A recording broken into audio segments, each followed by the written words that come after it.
Welcome to Podcast Answers, the show where we help you grow and start your podcast, answering any questions along the way. So, guys, welcome to a new episode, a new edition. It's been a while since I've done this show, and that's because I was really busy last week and I had to take some time off. So, with that, we are back and we're ready to do this show. So, what is today's topic? I'm glad you asked. Today, we are going to be talking about community, creating a podcast community around your show. And so, at the end of the show, I will be actually introducing the podcast community for Podcast Answers. So, stick with me. There's a couple different ways that you can do podcast communities. And the way that I like to do, several different ways. The first one is going to be Facebook groups. And Facebook groups are great. If you're on Facebook, you can create a group and you can make it private. You can make it people answer questions first. You can have moderators. It's great. The one thing I don't really particularly like about, and you can even go live in that podcast group. So that's cool because if you want to go live with a live video, you can do that. The one thing I don't like about podcasting or any community groups on Facebook is that you have to be on Facebook. That's the problem with any application that you're going to be using to build your community around, is it has to be you have to have people use that app. So whether you're using Facebook or Discord or Telegram or any other application that you can use to create your community around, they have to be on it. The thing is people are likely going to sign up for things like Discord. They will sign up for that. For Telegram, they're less likely, if they're against Facebook, they don't want to have a personal Facebook page just to join your community. So that may not be the best way to actually have a community when it comes to your podcast. So another option is Discord. And actually, let's go back to Facebook real quick. The way that Facebook is set up is just like your Facebook and normal Facebook timeline. You have timelines. There's one stream of consciousness. People can post, and then you can do comments and stuff off that. You can then have moderators moderate that, and I would actually recommend doing that. But the one thing that I don't necessarily like about Facebook is just that it's hard to organize your thoughts. You can't break things down into like rooms and things like that. There's all going to be kind of one stream of consciousness. So the app that I like using for creating communities is Discord. So if you've never heard of it, it actually started out as a gaming application and for gamers and things like that. But what it has turned into is everybody uses it to create communities. And so one of the things that I like about it is that you can have different channels, what they call them. So essentially rooms. You can create for instance, I have created a Discord for Podcast Answers, and I would love to have you there. But for this one, there's an audio room, a video room, a roadcaster room, things like that, where it's going to be different topics that we're talking about, different things, different subjects that you can go in there and ask about that. Because, hey, we may have a community member that's really good at, let's say, video podcasting. And so you may want to go ask your question to them in there because they're going to be in that channel watching. So that's what I would do for that, because I would have it so that way you can have different topics of interest. The cool thing about Discord too is you can have audio and video chat in there too. So I could be streaming, I'm not right now, but I could be streaming as I'm recording this podcast episode to a room in Discord, and you could watch me as I'm doing it. You can have like an open community time with voice calls, video calls, back channel type things, where the cool thing about Discord is that you have permissions in there. So you can have all sorts of permissions. You can say that only people who have the role of guests on your show, like a guest role in there, can see certain rooms in your Discord. And so, and go in there and chat. And so you can actually block people out based on different things. You can, if they pay for your, support, they can have access to extra rooms. It's just kind of a really cool community, a way to build community, because you're able to go in there and have different rooms based on interest, and then also based on whatever you want. You can have it set up so that you can have it based on the, if they're a member, if they're not a member, if they're a guest. You can do different permissions on different channels, whether they can do, whether they can chat, whether they cannot chat, whether they can do whatever. So I really like Discord as a community. There's so much in there to get to know, and when you become what they call it's a Discord server. So it's really you're not really running your own server per se, but you go to Discord and you sign up and you create what they call a server, which is a room, a house, if you will. So think of the whole thing as a house. So my Podcast Answers Discord is the house. It only pertains to me. I can only let people in, and if I want to let them in, I don't have to let just anybody in. They can have to have an invite or whatever. But then with that, then there's little channels. Think of those as rooms, and so you have, let's say your living room and your kitchen and your bedroom and your bathroom and things like that. So there's a different channels where you're going to talk about different things, but then your overall server is your house. But you can lock people out of different rooms. So if you have people coming over to your house as a guest, normally in your physical house, you can shut your room to let's say your bedroom, because you don't want people to go in there. You can lock them if you have a physical lock on it. You can do the same thing in Discord. You can say, I don't want you into this channel because either you're not paying for it, or it's a special thing, or for me, I think no matter what kind of podcast community you're creating, whether it be in Discord or in Facebook or in Telegram or any other number of different kind of apps that you can create a community in, I think it's important to have moderators too, because, well, you can, if you're just starting out, you can moderate all the chat you want. You can go in there and tell people, no, I don't want you to say bad words. I don't want you to be talking about this. You can do that. But when your community becomes so large, it becomes almost impossible to moderate by yourself. So I would recommend getting trusted people that you trust to be moderators, and you can have them, they can go in there, they get extra, like for me, I have it set up so that my moderators can see like kind of a behind the scenes type of a thing.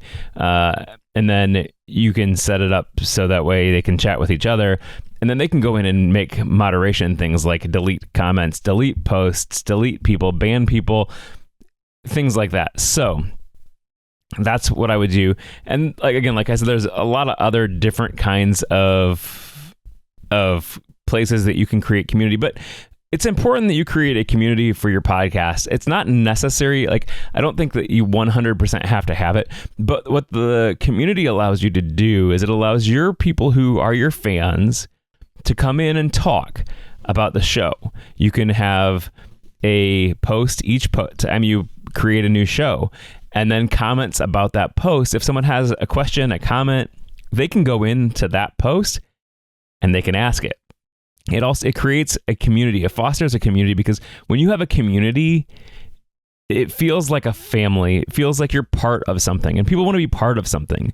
So they don't just want to listen to a show, but they want a chance to chat with the hosts. They want to chat with other people who listen to the show, other people who watch the show. I mean, think about it. When you watch a TV show, let's say way back in the day, you were watching the TV show Lost.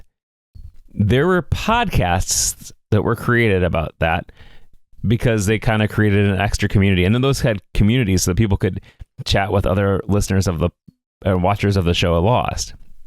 You can do that same very thing with your own show.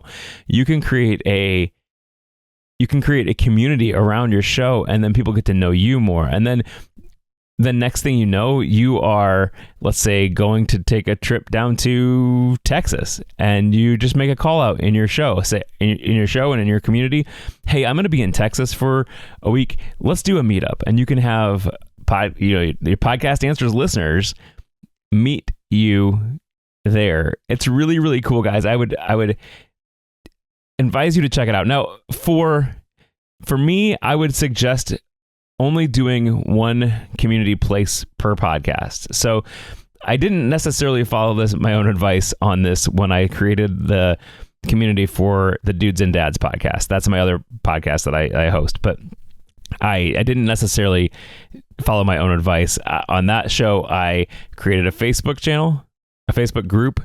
I created a Facebook page, which isn't necessarily for growing community, but it's for getting information out there. And then I created a Discord too. And so what that does is you end up having a fragmented community. So your community is a little bit fragmented. You don't necessarily have a cohesive community. It works. It's doable. You can do a fragmented community like that. It's not as big of a deal, but you just have to, it's more work for you because you have to post things in both places. If you're trying to do prompts to keep people talking, because again, creating a community is great, but you have to have some engagement. People aren't just going to go in there and naturally create posts. So you as the creator of the community, the creator of the content, you need to go back in there and you need to maybe say a post like, hey, what's everybody do? What does everybody use as their audio mixing board? Like, do you use an audio mixing board? Do you just go right directly into your computer? If so, how? Like, you have to ask those questions so that way you're engaging people and they talk back. Most of the time, people aren't just going to come into a room, especially a room that they don't necessarily know people right away, and chat. So you as the community manager, as the person who started the community or the moderator, you have to go in there and you have to start conversation. It is your job to start conversation. So that, again, in two places, if you have two different communities, if you have two different places where you're going to be posting and creating this community, you need to make sure that you're in both of those places and engaging the people, because nothing is worse than having a community and having it dead, having not many people there to make the engagement, to have not many people. When people come in, they're going to turn right around and leave, because who wants to go to a party when everyone's just standing there looking at their phones and not chatting? No one wants to go to that party, right? I mean, communities are the same way. You need to get in there, make some posts, engagement, and things like that. One of the other things that I really, really enjoyed, and I've seen this done on some of the Ecamm channels. And what Ecamm is, if you don't know, it's just a video software that I use to create this show. I stream this show live and I do video, and so I use a program called Ecamm. It's a Mac only software, but again, it's the best video production software out there for doing live stuff. But what they do in their Discord is, after a show is done, or on some specific shows, the hosts will go stop the stream, stop the recording, because again, that's all if you're streaming live, so people are watching you as you're recording. But after that, they go into a Discord video chat, and then just kind of talk. People are there and just kind of talking, whether it's about the show or just hanging out. But it's cool because you're not only able to hang out and do video chats with the host, but other listeners, but other listeners too. And so that's really cool, because you kind of get the sense of being friends with the host and being friends with other people in the community. And you can continue the conversation. Maybe it's only for 5 minutes, 10 minutes that they go on talking after the conversation, but it's cool because it's kind of a more behind the scenes type of thing. So guys, I said at the beginning of this that I'm going to be introducing the Discord community for this. If you want to join us, please come and go to podcastanswers.com/Discord. That's going to get you to our community that I'm starting for this. And again, it's on Discord. It's not on Facebook, but it allows me to do different rooms, different topics. So I thought that would be best for Podcast Answers, because because there's different types, different questions, different topics for podcasting.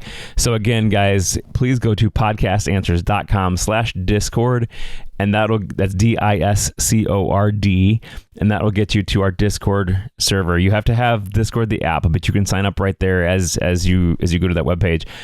It's free. It doesn't cost you anything, but I want you to be part of this community. I want you to come in, and I want you to, that's another way for us to answer questions for you podcasting.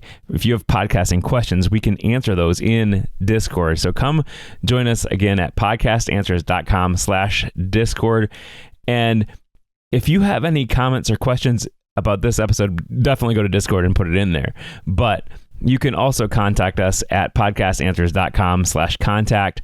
Again, podcastanswers.com/contact. I'd love to see you there. Guys, next week, we are going to be actually talking about how to do a podcast when you are on the road. And what I mean by like when you're out in the field, because I'm actually going to be at our county fair all week next week. And so I won't be in my studio. And so I'm going to be trying to record an episode, and I'm going to explain to you how I'm doing that episode, all from my mobile phone and maybe my iPad, but all from my mobile phone. You'll have to wait and see. So next Thursday, we will be talking about how to record mobily from your phone.